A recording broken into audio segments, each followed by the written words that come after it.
Welcome back to the season finale of The Bad Batch Season 2. Today, more than any other time, we highly recommend watching episodes 15 and 16 before proceeding with the video. But if you're all caught up, let's dive right into what turned out to be an unexpected but entirely welcome season finale. Looking back at Season 2 as a whole, we have a lot of mixed feelings.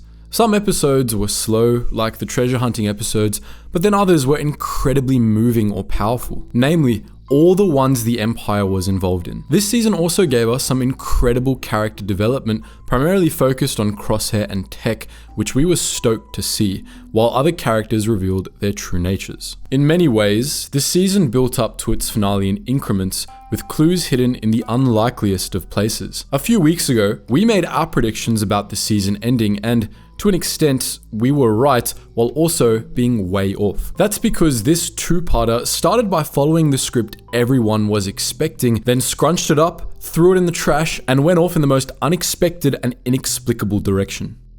To recap our predictions from a few weeks ago, we expected Clone Force 99 to storm Hemlock's lab and rescue Crosshair, or for Sid to betray them and have Hemlock come to them. True to form, the Bad Batch did try to track Hemlock's base down so they could break in and free the clone prisoners. Sid did betray them, and Hemlock did go after them. So where are the unexpected twists? Well, for starters, we had anticipated an either-or scenario, not both to happen at once. What we got instead was Clone Force 99 trying to locate Hemlock's base and failing badly. And when they were injured and defeated, Sid turned them in, and Hemlock swooped in to deal the finishing blow. In many ways, this season finale is far, far gloomier than we had anticipated.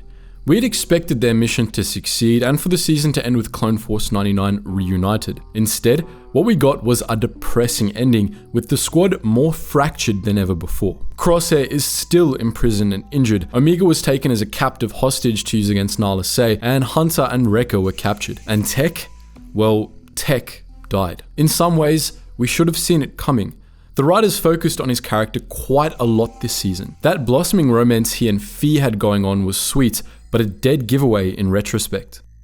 Especially at the beginning of episode 15, when she's bidding him farewell, it really should have clicked. Writers only make dramatic and emotional send-offs like that when one character is gonna die soon, and they want to make the sudden loss all the more painful. And honestly, it worked. Tech was a very interesting character, and one many neurodivergent fans really related to. While part of us expect him to return next season, and for Hemlock to have been lying when he said he was dead, we don't hold our breaths. It would make perfect sense, but at the same time, if this season finale has taught us one thing, it's that Disney won't hesitate to pull something that makes no sense whatsoever. Which brings us to our next point, the inexplicable.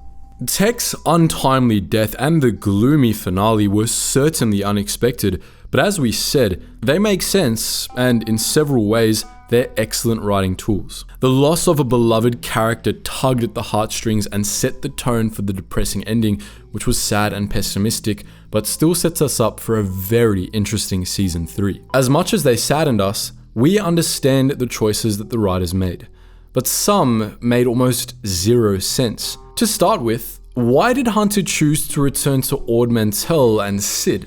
If this season taught us anything, it's that she can't be trusted. They had multiple warnings, from Malegi to the entire episode with the Trandoshans burning Kashyyyk down, to Sid's own very explicit, ominous threats. Clone Force 99 knew she was out for blood, and yet, in their time of need, they still ran back to her instead of the very pleasant island paradise full of people ready to welcome them home.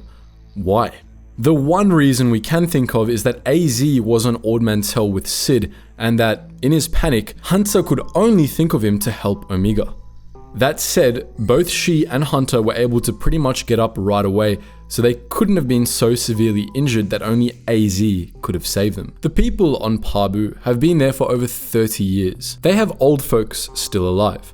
We're pretty darn sure they have some form of medical care. But nope. Instead of going to their allies, they headed straight back to someone they knew wanted to hurt them, when they were at their most vulnerable, while simultaneously planning on returning to Pabu permanently. We can't call this decision on Hunter's behalf anything other than plot contrivance, but it's not the only one. During the entire season, the theme has been that Clone Force 99 has been toying with the idea of making a life for themselves outside of war. They've thought about settling down and giving Omega the life she deserves, and Pabu seemed like the perfect choice. Now, we're totally on board with this line of thinking. In context, it made perfect sense right up until these last 2 episodes. At the beginning of episode 15, the Bad Batch are all set to track down an evil science facility, storm in, break things, and break Crosshair and their brothers out of prison. That's something that totally makes sense from their perspective. As Hunter put it, we don't leave one of our own behind. Until, apparently, they do. Because once Omega wakes up, Hunter immediately tells her they're giving up the soldier life and retiring on Pabu. Cool, but it just doesn't make sense how they suddenly couldn't care less about Crosshair and the other clones suffering. There doesn't seem to be any conflict in their decision whatsoever. Hunter looks tired, sure, but he doesn't hesitate, nor does Omega.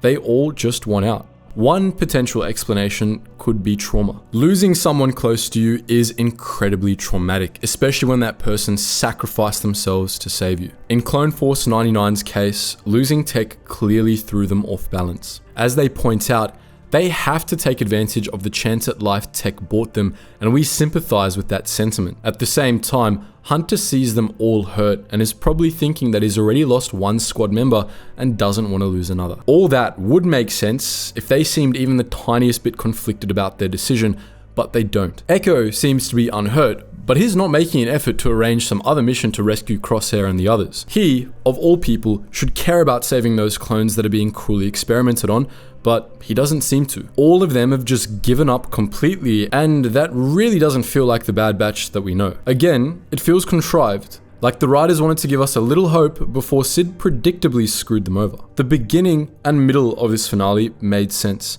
The ending does not. But speaking of endings, the ending to Bad Batch Season 2 was a little cringe. When Omega was brought to the cloning experimentation facility, things seemed to go as anyone would expect. She's a hostage, Nala Se needs her to cooperate, or else, and so on. But then we get that ending, I am your sister. Excuse us, but what? If that isn't a bizarre note to end a season on, we don't know what is. On the plus side, it seems like next season we'll finally learn what the deal is with Omega. It's honestly been a little frustrating.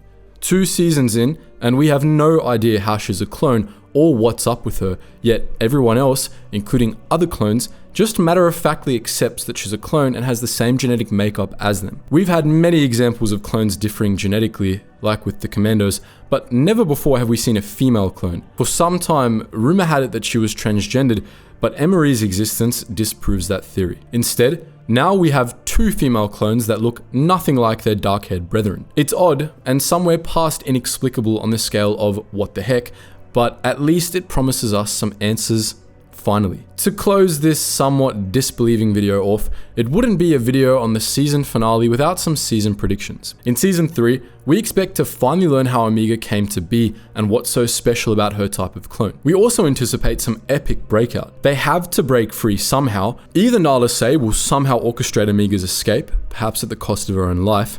The Bad Batch will pull some miracle out of their sleeves, or more likely, an outside force like Rex will break in and save them. All of these scenarios sound pretty good, we're not gonna lie, and we can't wait for the next season to air. But with that, we've come to the end of season 2 of The Bad Batch. What do you think? Were you also surprised at the direction the season finale took? What do you think of the season as a whole? What were your favorite episodes? And what are you looking forward to in season 3? Let us know all that and more in the comments section below. And thank you for joining us on our Bad Batch season 2 journey. As always, guys, thank you for watching, and I hope to see you in the next one.